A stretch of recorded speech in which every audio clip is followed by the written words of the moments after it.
This episode of the Productivityist podcast is brought to you by Health IQ. Health IQ uses science and data to secure lower rates on life insurance for health-conscious people like runners, cyclists, strength trainers, vegans, and more. To see if you qualify, get your free quote today at healthiq.com/Vardy. And now, let's get on with the show.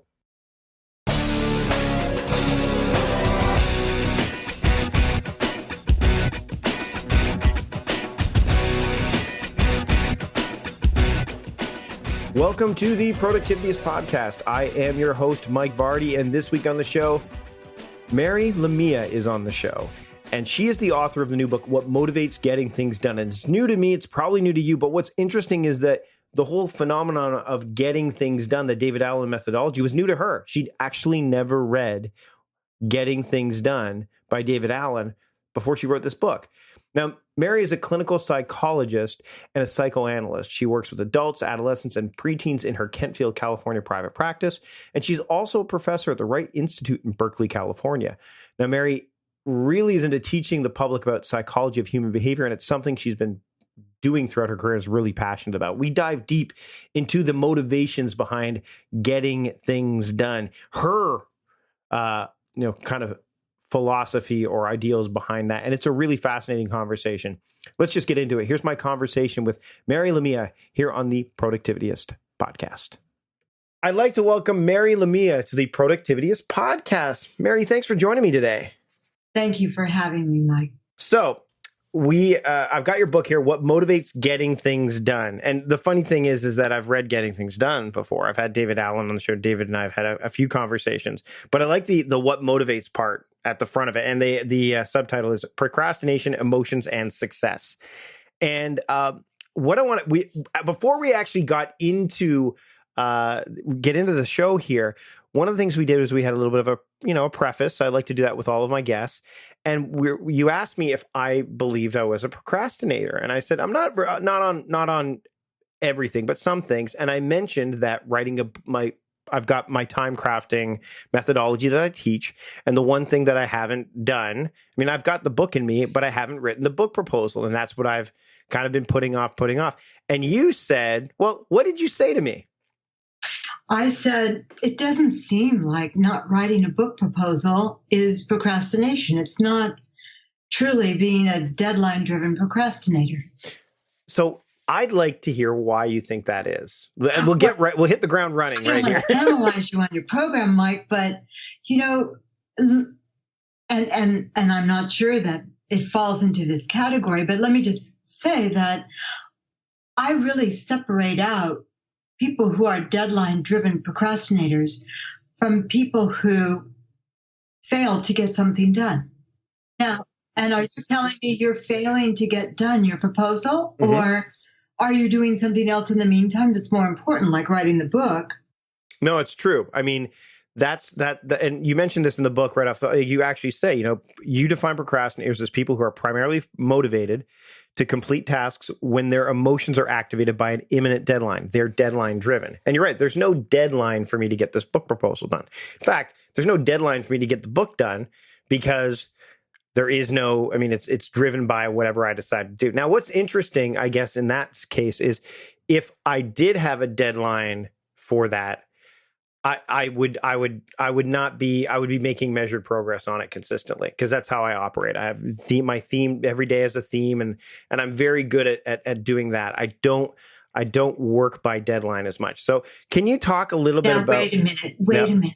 Go ahead. There was a study by procrastination researchers about how what they did was they studied a bunch of undergraduates, and they wanted to see how these undergraduates were in, what was it exactly? They didn't call anticipating a deadline or managing time, or it was more like how they managed their lives around a particular deadline and whether or not they got something done. And they hypothesized that, of course, the procrastinators would be bad at predicting time and getting something done, when in fact the procrastinators were better than people who are non-procrastinators at doing so. And so they said, well, and this is what the procrastination research always does, is they say, well, then it must be because there was a tangible deadline for these people, an absolute deadline. But how about when there's not an absolute deadline? Of course, procrastinators will fail. That's not true. Now, in terms of your book proposal, there's not an absolute deadline, correct? And so you're saying, well, if you had a deadline, then you would do it. But the highly successful people I studied had ways to create absolute deadlines when there were none. Mm-hmm. Every single one of them had little tricks to create an absolute deadline. For example, one graduate student would make promises to her chair about when she was going to get something in. It was very matter of fact, like next Wednesday, I'll have chapter 1 to you. It wasn't some big thing where she says, I'm a procrastinator and I need a deadline, so give me one, even though some procrastinators do request deadlines from people. But making a promise to another person, interjecting other things so that you have to get the thing done right away, challenging yourself in terms of time. So maybe what we should do is say, you have 6 hours to do your book proposal, and you have to show it to me in 2 weeks, or you have to show it to me next Saturday. Then you would get it done. Yeah, there's the accountability factor, the external accountability. Absolutely. Right. Yeah. And so we create those absolute deadlines when there are none by doing those kinds of things. You could make a promise to your best friend that you're going to get this thing done in a week, and you'll do it. Procrastinators don't fail at meeting deadlines that they create. Right. They're amazing at that. Yeah. Yeah.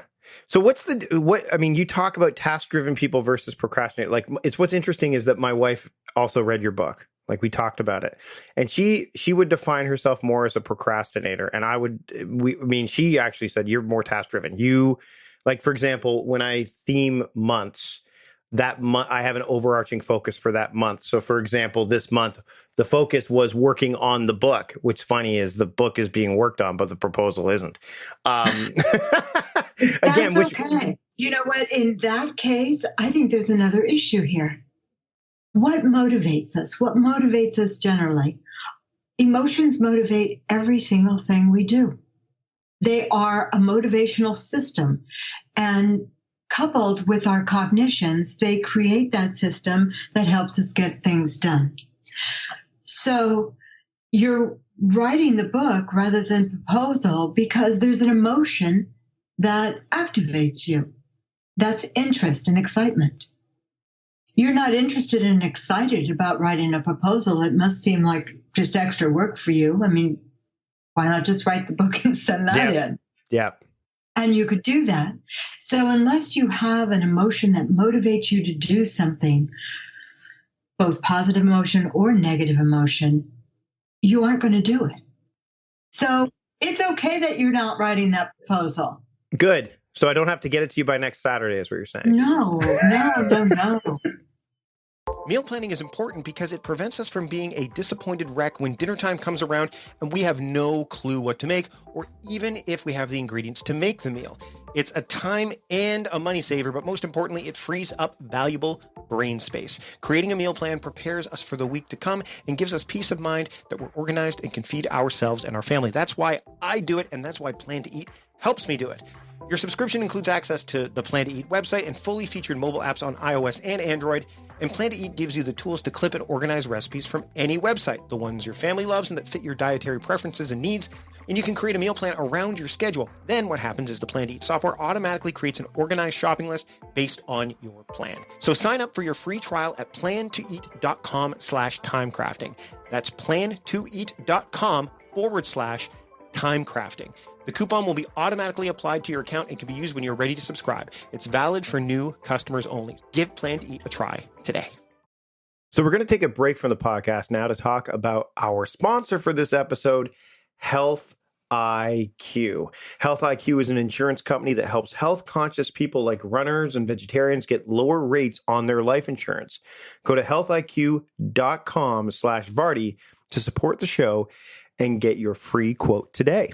Now, spring is almost upon us in most of the world, most of the northern hemisphere now, and now's a great time to start getting healthy, not just to benefit you and your productivity now and in the long run, but also it can have a competitive advantage when it comes to getting life insurance. Now, Health IQ can save customers up to 33% because physically active people have a 56% lower risk of heart disease, a 20% lower risk of cancer, and a 58% lower risk of diabetes compared to people who are inactive. And 70% of Health IQ's exclusive rate clients get approved at the top rate class, and they're the fastest growing life insurance with over $5 billion in coverage. So now's the time to get started because life insurance companies calculate your policy rates based on your nearest age, not your actual age, and rates increase as you get older. So you want to lock in the best rate possible by getting a free quote today. So visit Health IQ to see if you qualify. Go to healthiq.com/Vardy or mention the promo code Vardy when you talk to a Health IQ agent. I'd like to thank Health IQ for sponsoring this episode of the Productivityist podcast. Now let's get back to the show. I want to talk a little bit about the idea of one of the things that I do with time, and I talk a lot about like binary decisions with some of the people I work with, is the idea that emotions, and you talked about this, and I'd love to hear your thoughts on this, is the idea that and this is not new stuff, but emotions can obviously, they can get in the way of us making progress, which you've talked a little, but they can also propel us towards progress, which you've also talked about. How do each of these different, so task-driven people versus procrastinators, how do they treat those emotions so that they work for them rather than against them? Because we talked a little bit about other people that talk about procrastination prior to the show. We'll get a little bit into that too. But how can you leverage those emotions in a way that works for you positively rather than have them affect you in a negative fashion? Well, the different task completion timing of successful people who procrastinate and those who don't has to do with when their emotions are activated and what activates them. Deadline-driven procrastinators are motivated to complete tasks when their emotions are activated by an imminent deadline. So they're deadline-driven. Task-driven people, when they are faced with uncompleted tasks, are compelled to do something right away. They're motivated by the tasks themselves. The tasks themselves create the stimulus that activates their emotion, either positive or negative emotions that help them get things done. So I want to, what about distractions though? Because they can get in the way too, like not just but is it in some cases the emotion that the distraction brings on, or is it just the distraction in general? Because distractions are they can be just as big, if not a bigger roadblock towards progress as well, right? For both types of people. A person's relationship with distraction is very important. And I think we need to understand distraction a little bit better because we give distraction a negative spin, don't we? Yeah. I'm distracted, so therefore that's bad. Distraction is not necessarily bad. For example, with procrastinators, let's say a deadline for a project is coming up. It's kind of looming out there. They become activated emotionally. They may feel a lot of anxiety or shame anxiety, fear, all kinds of things that activate them. It doesn't mean they're immediately going to attend to the project at hand. What happens is that when emotion begins to get activated in these deadline-driven procrastinators, they find all kinds of other things that they haven't done that they want to do. It might be the dishes. It might be researching biking expeditions. It might be just cleaning up. It could be anything. But they would say they're distracted at that time. And it's not a bad thing. What's happened is that their emotions are activated, so they get done all kinds of things that need to get done. And then when the deadline is very close, they're activated to get down to the task at hand. So in a way, their distraction is serving a very important purpose, which means that they are activated emotionally and they get a lot of things done during that time. Now, task-driven people tend to be distracted in their own way. They are constantly distracted by tasks that have to be complete. So if they walk into the house and their intent is to go and pay bills, they might see a plant that needs to be repotted. They might see dust on the floor. They might see all kinds of other things that need to get done or put away. And they get what they call distracted by those things. It's not a bad thing if they understand that they are activated emotionally by every task that is left uncompleted. So we call it distraction, but is it really distraction? No, it's emotional activation that makes us pay attention. The beauty of emotion is that emotions are attention directing devices. Biologically, they're built into us to direct our attention to what we need to take care of, whether it's a saber-toothed tiger at the opening of the cave or whatever it happens to be. Emotions direct our attention. They make us pay attention and take some action. That's why they're made.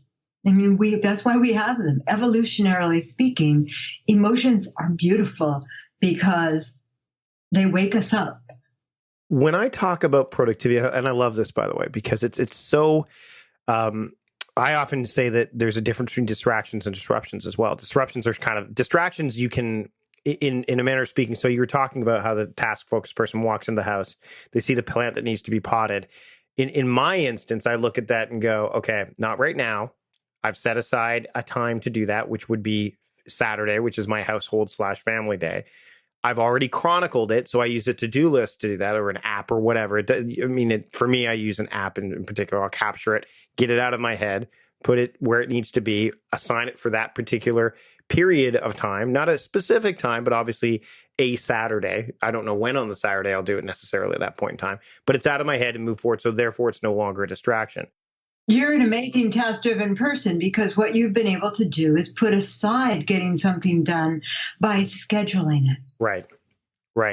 And I think that when I talk about this stuff, I have a lot of people that they live and die by the calendar, every moment of the calendar. And my concern with this, and I'd love to hear your thoughts on this, is that if you hyper schedule yourself, and I see this happen quite a bit, is where people will schedule every moment of the day, they leave no room for these things to show up that might, quote, derail or even delight them in a manner. Like when you look at someone who is basically taking account, and I'd love to hear your thoughts on this, obviously, is taking account or taking stock, every moment of the day must be accounted for.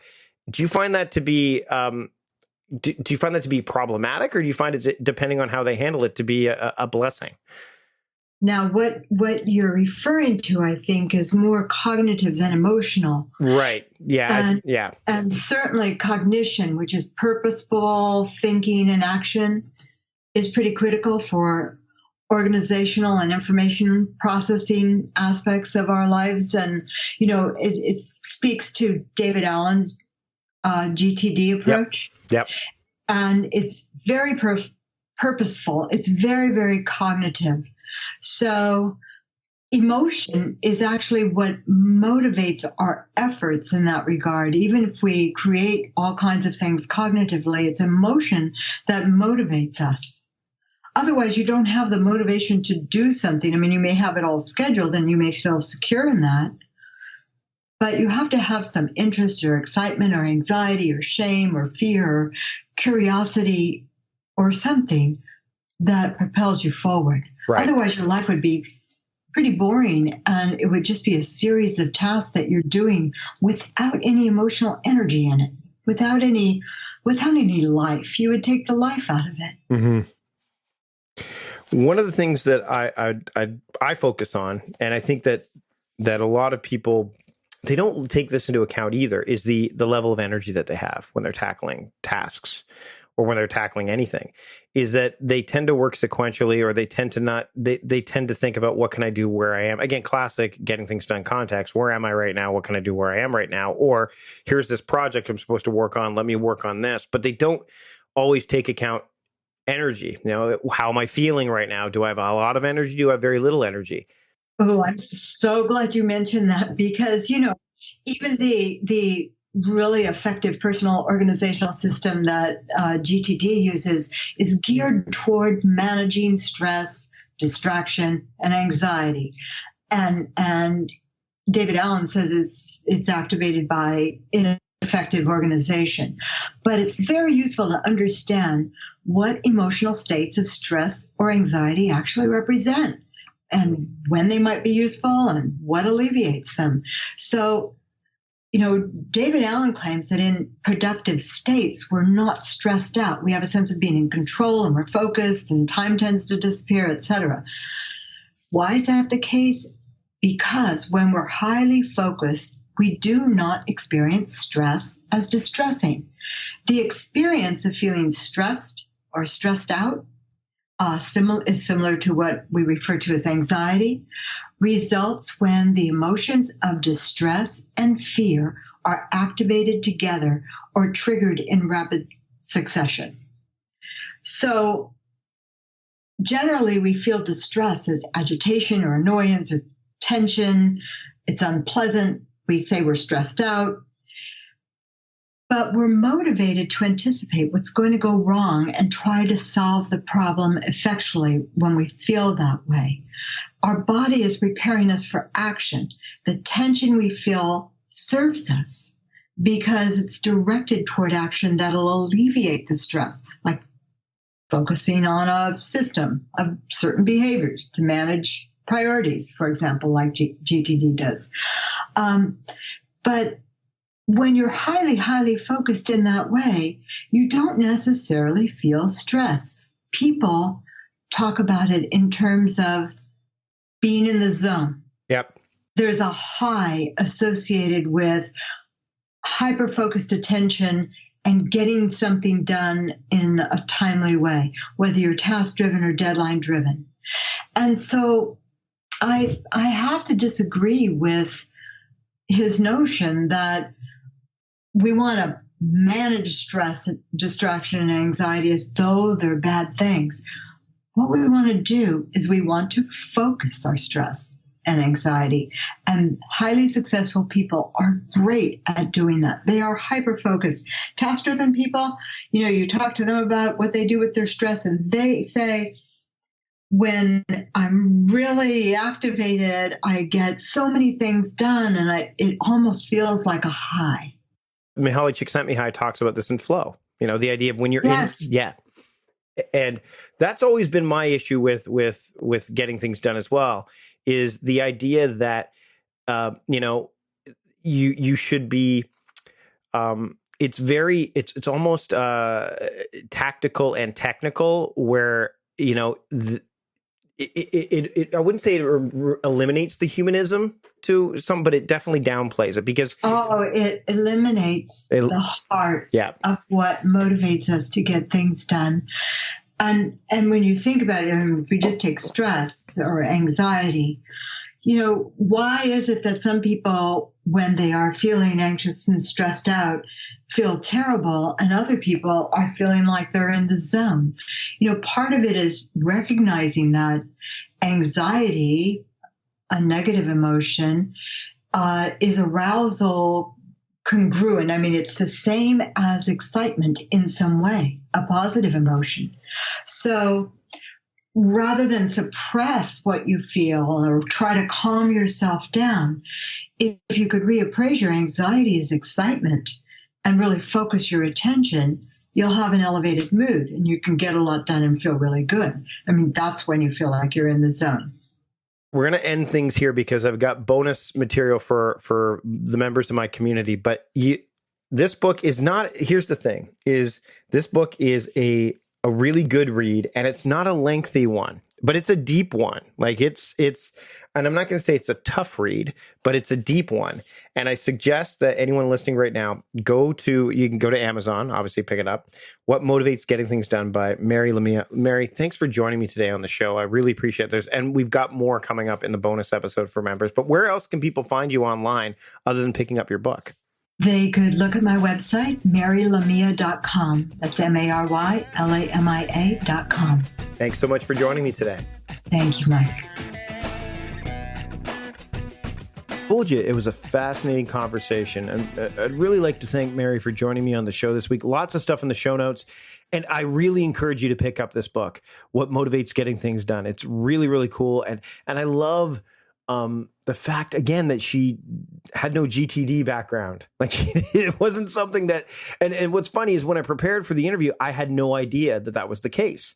And you'll hear more from her if you are a member of the Productivityist community. Head over to productivityist.com/membership if you're not already, and you can learn how to make that happen, because it's not just bonus content with her. There's lots of other material, basically a bonus episode of the podcast every single week.